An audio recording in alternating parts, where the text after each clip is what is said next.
कहानी की शुरुआत सनी नाम के एक आर्टिस्ट को दिखाते हुए होती है जो किसी भी तरह की मशहूर पेंटिंग की हूबहू कॉपी बना सकता था। सनी के नानू का एक न्यूज़पेपर था क्रांति, जो इतना अच्छा तो नहीं चलता था, पर सनी और उसका दोस्त फिरोज बचपन से ही यहाँ काम किया करते थे और दोनों खाली जेब लेकर सारी चीजों को पैसे से तोलते थे। उनके पास इतने पैसों की कमी थी कि सनी अपनी गर्लफ्रेंड के साथ एक क्लब तक में नहीं जा सकता था। क्रांति न्यूज़पेपर भी अब उधार के बोझ के तले दब रहा था। उनके पास उधार चुकाने के लिए सिर्फ 1 महीने का समय था, पर उधार इतना था कि अगर पूरी जिंदगी भी किसी काम में लगाएं, ये उधार तो नहीं चुकने वाला था। कई पैसे कमाने के जरियों को सोचने के बाद सनी को एक आइडिया आता है कि पैसे कमाए ही क्यों, सीधा पैसे ही छाप डालते हैं। सनी स्पेशलिस्ट था डिजाइन में और फिरोज स्पेशलिस्ट था प्रिंटिंग में, तो यहाँ से शुरू हुआ पैसा छापने का सफर। सनी नोट की कॉपी इतनी बारीकी से करता है जितनी कोई हाईटेक मशीन भी ना कर पाए, और फिरोज अपनी टूटी फूटी प्रिंटिंग मशीन से जुगाड़ लगाकर कर देता है नोट तैयार। पर जब करने जाते हैं दोनों इसका फर्स्ट टेस्ट, नोट की सच्चाई आ जाती है दुकानदार के सामने और हार आ जाती है सनी और फिरोज के हाथ में। सीन यहाँ से शिफ्ट होकर पहुंचता है पड़ोसी देश नेपाल में, जहां इंडियन पुलिस, जिन्हें माइकल नाम का एक ऑफिसर लीड कर रहा था, नेपाल पुलिस के साथ मिलकर मंसूर नाम के एक आदमी को, जो कि नकली नोटों का बिजनेस चला रहा था, उसे गिरफ्तार कर लेते हैं। पर वहां से निकलते वक्त मंसूर के आदमी पुलिस की टीम पर हमला कर देते हैं, जिसकी वजह से मंसूर वहां से भागने में कामयाब हो जाता है। दूसरी तरफ हम देखते हैं कि सनी को अपने नोट की कमी के बारे में पता लग जाता है, जो कि कोई डिजाइन की कमी नहीं है, बल्कि नोट में यूज होने वाले पेपर की कमी है। सनी और फिरोज हर टाइप का पेपर टेस्ट करके एक फाइनल पेपर तैयार कर लेते हैं, जिसमें फिर से नोट बनाकर वो लोग चेक करने के लिए दुकान में जाते हैं और ये नोट अब की बार चल जाता है। सीन शिफ्ट होकर एक गवर्नमेंट मीटिंग की तरफ जाता है, जहां मेगा नाम के एक आरबीआई ऑफिसर को दिखाया जाता है, जो कि नोट पकड़ने की एक नई टेक्नोलॉजी चिप CT600 के बारे में सबको बता रही थी, पर कोई भी उस पर इतना ध्यान नहीं देता, सिवाय पुलिस ऑफिसर माइकल के, जो कि वहां अपने लिए एक स्पेशल टीम मांगने आए थे, जो कि उसे इस नकली नोट के बिजनेस को खत्म करने में मदद करेगी। दूसरी तरफ हम देखते हैं फिरोज और सनी अपने नकली नोट लेकर एक डीलर के पास जाते हैं, जो उन्हें 2 करोड़ नोट बनाने का ऑर्डर देता है। वो लोग ये ऑर्डर ले तो लेते हैं, पर अब सवाल था कि इस ऑर्डर को पूरा कैसे करें, क्योंकि ना उनके पास कोई मशीन थी, ना मशीन खरीदने के लिए पैसा। वो दोनों वापस उसी इंसान के पास जाते हैं जिसका उन्हें उधार चुकाना था, और उससे ऊपर से और उधार मांगते हैं, पर अब की बार सारा उधार 2 महीने में चुकाने की बात के साथ उनको उधार मिल जाता है। सनी अपने चाचा यासिर को अपने साथ जोड़ लेता है और उनकी असली क्रांति न्यूज़पेपर की प्रेस छापती है नकली क्रांति यानी पैसा। वो लोग अपना ऑर्डर भी पूरा कर देते हैं, सारा उधार भी चुका देते हैं, और इसी चीज की खुशी में सनी अपनी गर्लफ्रेंड को एक महंगी होटल में डिनर पर लेकर जाता है, और वहाँ पर भी वो इन्हीं नकली नोटों का इस्तेमाल करता है। उसे इस बात का बिल्कुल भी नहीं पता था कि उस वक्त उसी सेम होटल में आरबीआई ऑफिसर मेगा भी आई हुई है, जिसके हाथ ये नोट लग जाता है और वो हाथ लगाते ही इसे पहचान लेती है। दूसरी तरफ हम देखते हैं कि पुलिस ऑफिसर माइकल को एक स्पेशल टीम बनाने की परमिशन मिल जाती है, जिसमें वो मेगा को भी इंक्लूड कर लेते हैं। सनी और फिरोज को इधर एक बहुत बड़ा ऑर्डर मिलता है, पर इसे पूरा करने के लिए उन्हें वो स्पेशल पेपर चाहिए था, जिसके लिए वो एक बूढ़े आदमी के नाम पर कंपनी बनाते हैं और पेपर कंपनी से पेपर एक्सपोर्ट करवाते हैं। मेगा ने टीम ज्वाइन तो कर ली थी, पर वहाँ उसे कोई काम नहीं दिख रहा था। होटल से पकड़े नोट को बनाने के पीछे उसे प्रिंटिंग प्रेस की मशीनों पर शक था, और जब वो माइकल को प्रिंटिंग प्रेस की तलाशी लेने को कहती है, तो वो साफ साफ मना कर देता है, क्योंकि उसका फोकस अभी मंसूर को पकड़ने पर था। मेगा माइकल के ऑर्डर को नहीं मानती और चोरी से उसके ड्रॉर से उसका शब्द लेकर खुद पुलिस को लेकर प्रिंटिंग प्रेस की तलाशी करने निकल पड़ती है और पहुंच जाती है क्रांति न्यूज़पेपर की प्रेस के पास, जहां अंदर सनी, फिरोज और यासिर चाचा नोट प्रिंट कर रहे थे। वो लोग पुलिस को बाहर देखकर डर जाते हैं और जल्दी जल्दी सब कुछ छुपाने लगते हैं। यासिर चाचा जितना हो सके पुलिस को बाहर रोक कर रखते हैं, पर इससे पहले मेगा अंदर ज्यादा कुछ तलाशी कर पाती, उसे माइकल का फोन आ जाता है, जिसे उसकी इस हरकत का पता लग गया था। पुलिस वहां से चली जाती है, जिसे सनी और फिरोज भी बच जाते हैं। इस घटना से यासिर चाचा बहुत डर जाते हैं और सनी के नानू को इन सब बातों के बारे में बता देते हैं, जो कि सनी और फिरोज दोनों को अपनी प्रेस से धक्के मारकर बाहर निकाल देते हैं। कुछ दिनों बाद सरकार मेगा की मशीन को धनरक्षक नाम से पूरे देश में लॉन्च कर देती है, जो कि एक बहुत बड़ी सफलता साबित होती है। अब चारों तरफ नकली नोट पकड़े जाने लगे थे। सनी को दूसरी तरफ खबर मिलती है कि उसके नाना खो गए हैं और काफी ढूंढने पर भी नहीं मिल रहे। सनी और फिरोज दोनों उनकी तलाश करवाने के लिए पुलिस के पास जाते हैं, पर वहाँ सनी उनसे बदतमीजी कर लेता है, जिसकी वजह से उन्हें ही उल्टा हवालात में डाल दिया जाता है।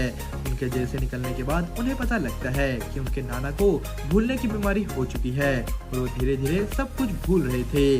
वो ये भी भूल चुके थे कि उन्होंने सनी को प्रेस से बाहर निकाल दिया है। सनी अपने नाना के लिए फर्जी नोटों के अपने काम को बंद कर देता है, पर ये चीज ज्यादा देर तक नहीं टिकने वाली थी, क्योंकि हर जगह नकली नोट पकड़े जाने की वजह से मंसूर बहुत चिंता में आ गया था। पर उसे वहाँ सनी के नोट के बारे में पता लग जाता है, जो कि मशीन भी नहीं डिटेक्ट कर पा रही थी। मंसूर सनी और फिरोज दोनों को अगवा कर लेता है और सनी को अपने लिए काम करने के लिए मनाता है। पहले तो सनी उसे मना कर देता है, पर वो किसी तरह उसे मना ही लेता है।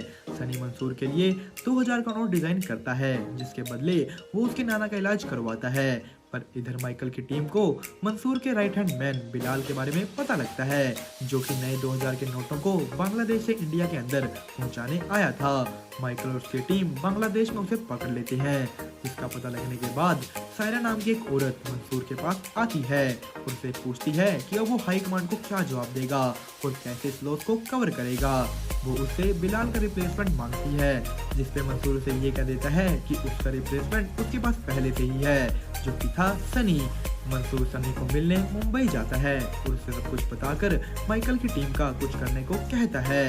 इधर माइकल को बिलाल के पर्स से वो नकली 2000 का नोट मिल गया था, जिसको मशीन तो क्या खुद मेगा भी नहीं पहचान पा रही थी, और इसे ही कहते हैं वो लोग सुपर नोट, सनी का सुपर नोट। बिलाल माइकल को मंसूर के नए आर्टिस्ट के बारे में बताता है कि इसी आदमी ने ये नोट डिजाइन किया है। हम देखते हैं कि सनी माइकल की टीम का कुछ करने के लिए मेगा से मुलाकात करता है। वो उसे एक कैफे में मिलकर उससे अपनी करीबी बढ़ाता है।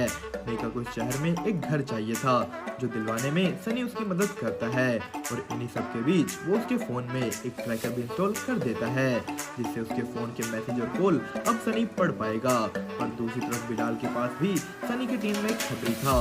मंसूर सनी को 12,000 करोड़ 2000 के नोट इंडिया में पहुंचाने की जिम्मेदारी देता है, जिसे लाने के लिए सनी को एक रूट डिसाइड करना था। पर वो लोग जो भी रूट डिसाइड करते थे, खबरी द्वारा उसकी खबर माइकल की टीम के पास पहुंच जाती थी और मेगा के फोन से वापस सनी के पास। वो लोग जिस रूट के बारे में बात करते थे, माइकल उसी की सिक्योरिटी बढ़ा देता था। ना ही सनी को समझ आ रहा था कि माइकल के पास ये खबर कैसे पहुंच रही है, ना ही माइकल को ये पता चल रहा था कि सनी को सिक्योरिटी की खबर कैसे मिल रही है। सनी और मंसूर बिल्कुल ही नए रूट से पैसे ले जाने का प्लान बनाते हैं, जो कि था एक शिप के जरिए। वो लोग ओमन में कैप्टन ताल से मिलते हैं, जिनके साथ एक शिप लेकर वो इंडिया के लिए निकलते हैं। पर रास्ते में ही मजाक मजाक में ताल सनी को दवाई के नाम पर ड्रग्स दे देती है, जिसके नशे से जब सनी उठता है तो उसे पता लगता है कि जहां उन्हें पहुंचना था वहां पहले से ही पुलिस खड़ी है, तो उन्हें अपना रास्ता बदलना होगा।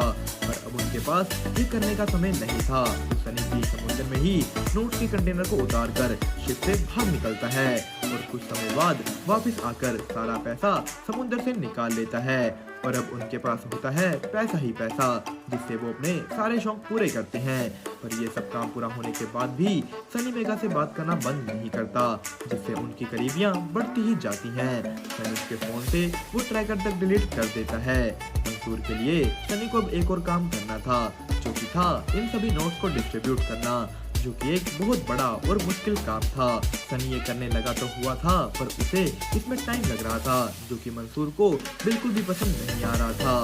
मेगा को इधर सनी के बनाए नकली नोट्स में कुछ खास देखने को मिलता है, जो कि था एक छोटा सा एस साइन, और उसे वो दोनों मंसूर के नोट और उस फोटो से मिले नोट पर मिलते हैं, जिससे अब उन्हें ये पता था कि दोनों का आर्टिस्ट सेम है। वो लोग उसे पकड़ने के लिए एक प्लान बनाते हैं, जिसमें वो उसके पुराने डीलर की मदद से उसे एक ऑर्डर लेकर बुलाते हैं। सनी और फिरोज वो ऑर्डर लेकर पहुंचते तो हैं, पर जब सनी वहां मेगा को देखता है तो वहां से भाग लेता है। पर उसी बीच पुलिस ऑफिसर माइकल उनके चेहरे देख लेता है। पुलिस अब उनकी गाड़ी के पीछे लग गई थी, जिनसे पीछा छुड़वाने के लिए वो लोग 2000 के नोटों को बीच रोड पर ही गिरा देते हैं, जिससे वो तो बच जाते हैं, पर इन नोटों की खबर सारी तरफ फैल जाती है। मंसूर का नाम भी अब मीडिया में आ गया था, जिसकी वजह से उसे भी हाई कमांड से धमकियां मिलनी शुरू हो जाती हैं। मंसूर सनी और फिरोज को मारने का ऑर्डर दे देता है, जिसे पूरा करने के लिए मंसूर के आदमी उन दोनों को कुछ भी बिना बताए एक जगह पर लेकर जाते हैं और उनके सर पर बंदूक तान देते हैं। पर इससे पहले वो कुछ कर पाते, सनी के दोस्त वहां आकर उसे बचा लेते हैं। वहां से निकलने के बाद सनी को खबर मिलती है कि क्रांति न्यूज़पेपर की प्रेस में आग लगने के कारण उसके नाना की मौत हो गई है और इसी चीज का बदला लेने के लिए वो निकल पड़ता है उस जगह के लिए जहां सभी 2000 के नकली नोट स्टोर थे। वो एक एक कर सबको मार देता है और मंसूर को वीडियो कॉल कर उसके सामने ही उसके सभी नोटों को आग लगाकर खाक कर देता है। दोस्तों, इसी के साथ ये वीडियो तो यहीं पर खत्म होती है, पर ये कहानी नहीं। इस सीरीज का अगला सीजन आते ही हम आपके लिए लेकर आएंगे आगे की कहानी। पर तब तक के लिए बने रहें हमारे साथ। वीडियो पसंद आई हो तो वीडियो को लाइक करें और अगर अभी तक चैनल सब्सक्राइब नहीं किया है तो देरी किस बात की है।